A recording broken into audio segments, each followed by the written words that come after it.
Now, commemorating the rich culture and diverse contributions of the Latino community, WSAV News 3 on your side celebrates our Hispanic heritage.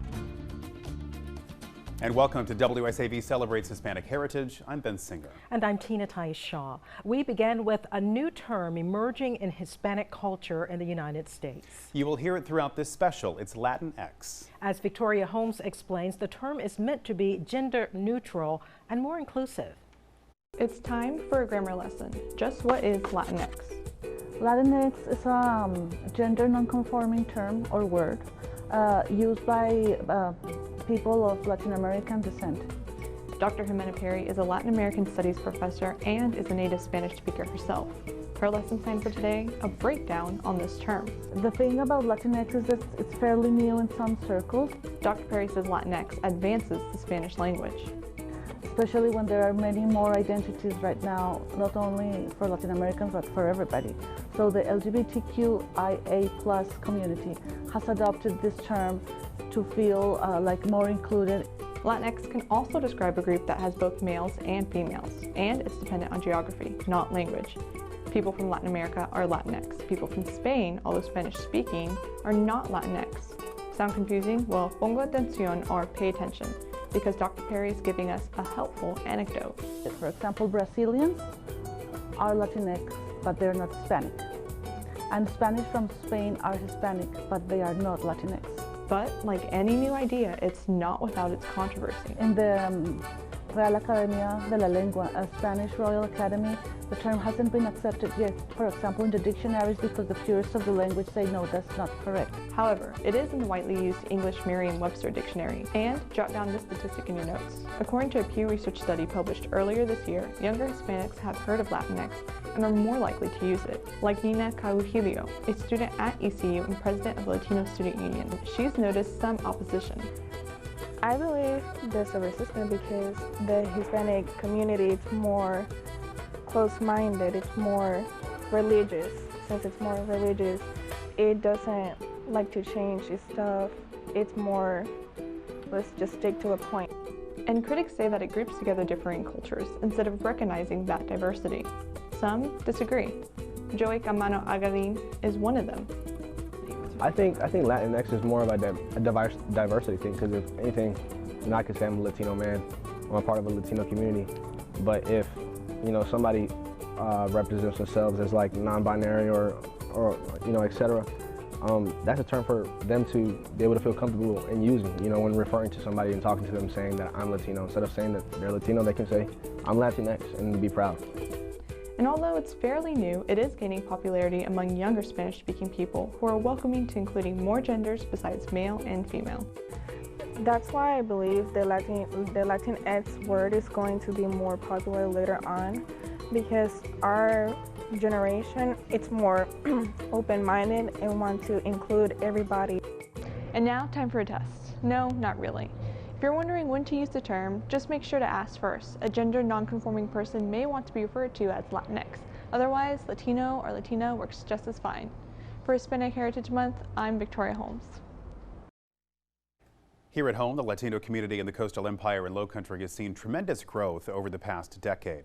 According to census data, in Chatham County alone, the population grew more than 165% between 2000 and 2010. La Isla magazine has introduced Hispanic culture throughout the coastal Georgia and coastal South Carolina for nearly 30 years now. The founder hopes people will take the time to learn more about their Latino neighbors. The change has been night and day. They're fastest demographic, they're young, having lots of kids.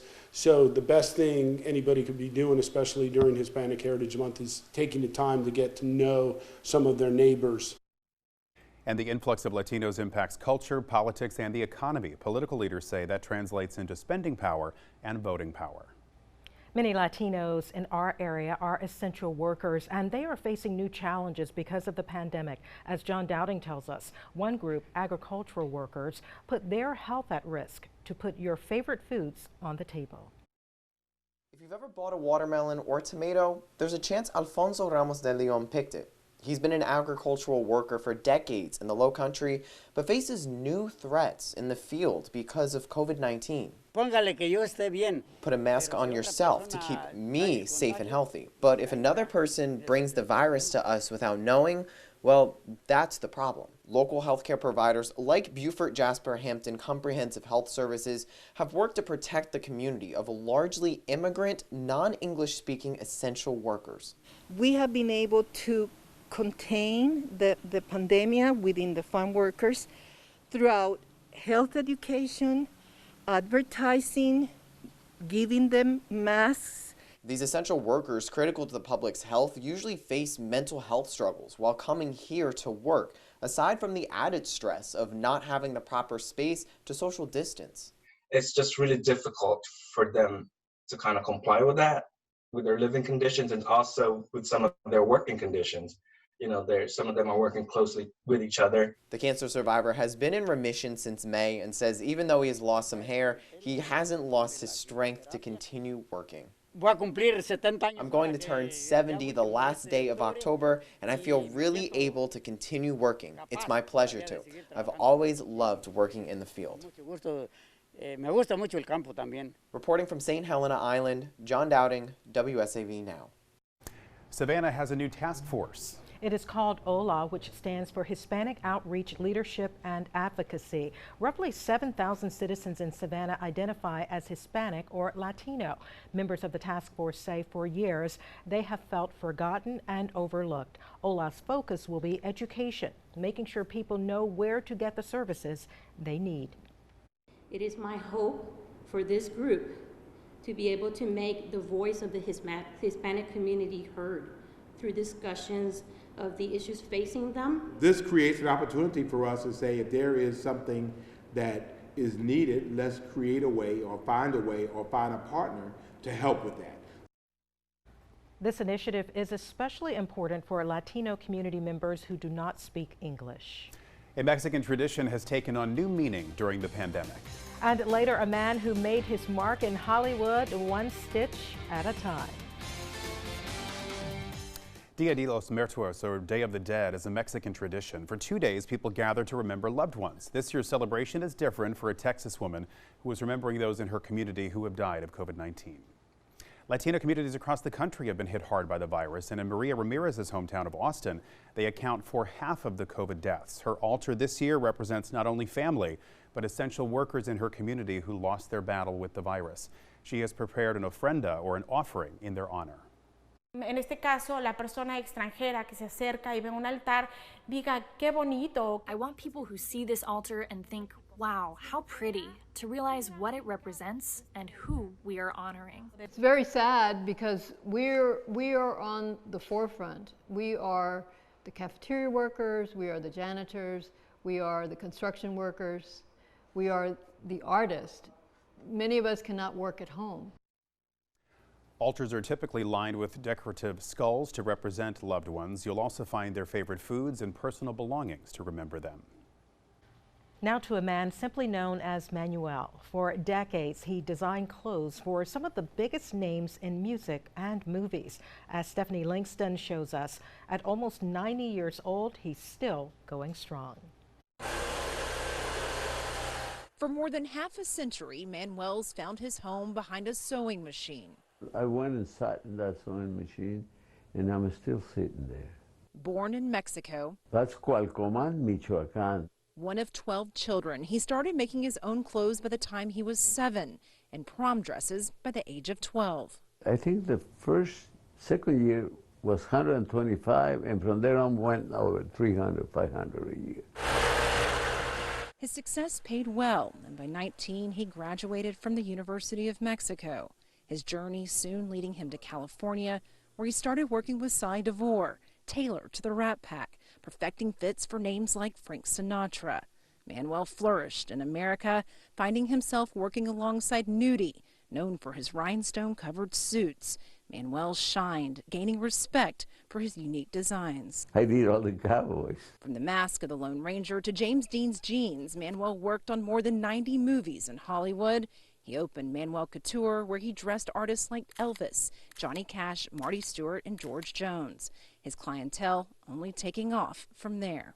The Rolling Stones, Beatles, like Michael Jackson, Prince, Bob Dylan, Merle Haggard. It's only fitting that today the national treasure makes his home in Music City. From bolero jackets to blazers and dusters, each piece at Manuel's is custom made, one of a kind. Fashion is whatever hangs in any store in the world. But style is where I live. That's where I make my things. I like style. So it sounds like you don't plan to stop anytime soon. Oh no, I want to die with the scissors in my hand. Reporting from Nashville, I'm Stephanie Langston. Because of the pandemic, a Savannah church is not meeting in person. But it is still meeting the needs of its parishioners. That story ahead as we continue our celebration of Hispanic heritage.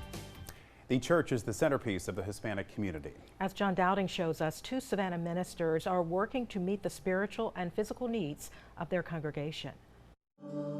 Jesus called us not to be alone, but we with others. Even during the age of social distancing, Pastor Samuel Rodriguez strives to continue using the teachings of the Bible to provide for the Latino community. And help one another and work together to get the goal he has for every one of us. His church, La Primera Iglesia Bautista Hispana de Savannah, offers not only spiritual aid, but ESL classes, a food pantry, clothing drives, and connections to immigration lawyers, consulates, and federal aid.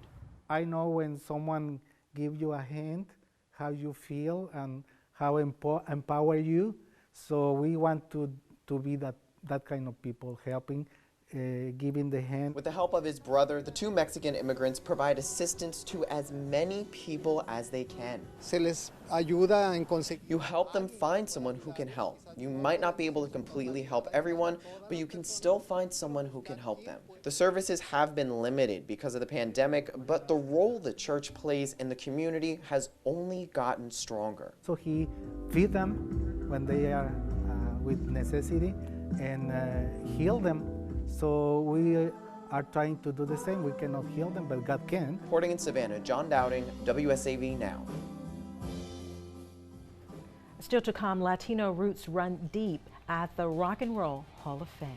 But first, one of the few Hispanic NFL players is making an impression on and off the field. A recent study found that less than 2% of the NFL is made up of Latino players. One of them is California native Rigoberto Sanchez, who plays for the Indianapolis Colts. And Chris Hagan has his story.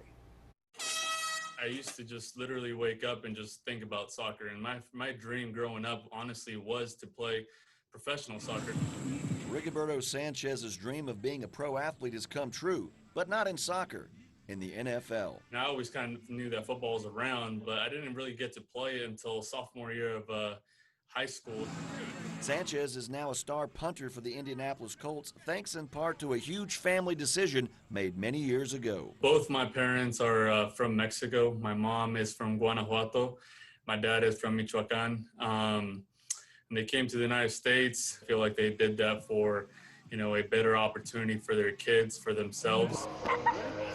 Rigoberto has made the most of his opportunity and is now a proud role model for young Hispanics, a fact that he came face to face with at a recent camp. They were really surprised that I was able to speak Spanish, and that honestly it was really cool to see their faces when I was able to do it. But I was able to communicate with them in Spanish and just talk to them, be their friend. It's awesome to be around all these Hispanic kids that have dreams, to one day become professionals or doctors or whatever it is. The passion for American football has grown tremendously in Mexico, and Sanchez is well aware there are many eyes on his career. Just being able to represent the Hispanics, the Mexicans, I think that's really big. For them to see me in that uniform, and it gets them all excited. A pro football player, American football. In Indianapolis, I'm Chris Hagan. From sports to the Latino influence in music, as Alex Stokes reports, you will find many contributions inside the Rock and Roll Hall of Fame. Since the beginning of rock and roll, we've seen deep influences of Latino music. With this electric guitar, a young Richie Valens wrote his smash hit reinterpretation of a Mexican folk song, La Bamba. By by introducing Spanish lyrics into a rock and roll song. Even that in alone in 1958 hadn't been done before. So that was groundbreaking, that was innovative. His contributions join those of other artists of Hispanic heritage who have their names etched in gold on the Rock and Roll Hall of Fame inductee wall. Vinny Lopez, aka Mad Dog of Bruce Springsteen's E Street Band, everybody from Greg Errico of Sly and the Family Stone, Robert Trujillo of Metallica, and Linda Ronstadt, among others. En la noche silenciosa. That last name may come as a surprise to some. Mariachi, my family are Mexican, and that is my roots. From her grandfather and previous generations, and recorded an entire album kind of celebrating her roots. Precious artifacts help tell these inductees' stories, like Trujillo's bass guitar, the satin vest worn by Errico, and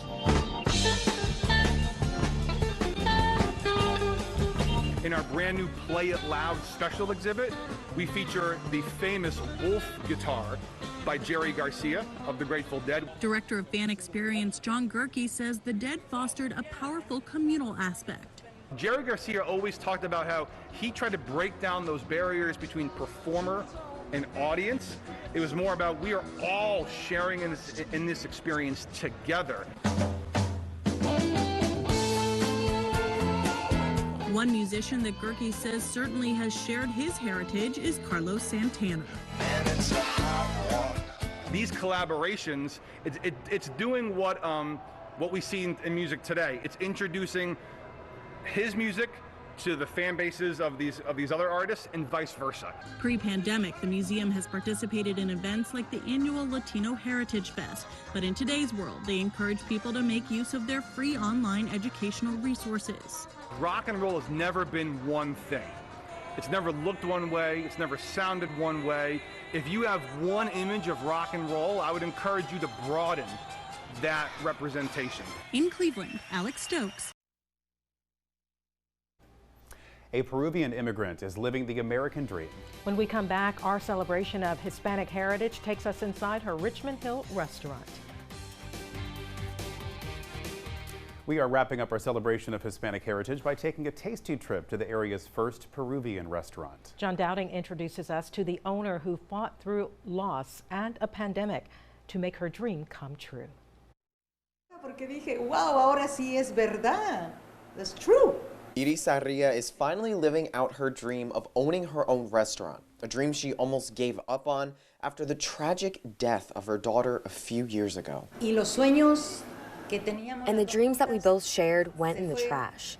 I was really distraught and I distanced myself from everything. Muy afectada. After turning to religion for support, the Peruvian immigrant began working again towards her decades-long goal. Right when they were set to open La Casita in March, the pandemic hit. My husband said, "Don't you believe in God?" And I told him, yes, I have faith in him. I have faith that if he wants me to open, we'll open the restaurant. Her son, who works by her side as head chef, says he developed a love for sharing his culture after learning traditional dances and recipes as a child. Cooking for big portions of the family or friends, it's just always gave me a fire in my heart, and to show my culture and to express what I can learn and what my mother has taught me. Sarria says she named the restaurant La Casita, or Little House in Spanish, because the building is a little house, but also to share her new little home with her customers. Porque esta es una casita. Because this is a little house. I want people to feel like they're coming to Iris's home. Reporting in Richmond Hill, John Dowding, WSAV Now. From music, sports, and everything in between, the contributions of the Hispanic and Latino communities here at home and around the country are many. Thank you for joining us for this celebration of culture, heritage, and history.